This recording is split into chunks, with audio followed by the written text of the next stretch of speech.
My dogs have problems with tartar and just issues with their teeth, so I was really excited to get this sent to me for review. So let's take it out of the package and take a look. Here is everything out of the package and it looks fantastic. I love that there's so many different options that you have in here, but it does come with instructions to walk you through exactly how to use the device. You can see here that it is electronic, so it does come with a cable. This is USB-C and it plugs into the USB connector port. So you do have some options on here. You have soft, comfort, and strong. So depending on the intensity that you want to use, you do have those options. And you can see here, once I turn it on, the lights will illuminate to let you know exactly where you're at. And you do have this really cool light up top just to kind of help you out when you're in the mouth and just to make sure that you're able to see what you're doing in there. But you can simply just change the intensity based on this button. And then when you do plug it in to charge, it will illuminate to let you know that it is indeed charging, which is appreciated.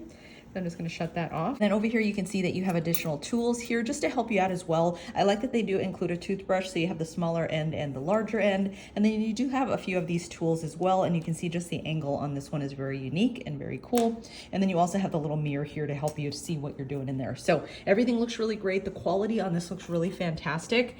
So yeah, definitely excited to use, but so far so good. Here it is in use on my dog Sky. All in all, it works really well and is easy to use. Just note that it won't turn on until it actually touches a hard surface, and then you will hear it.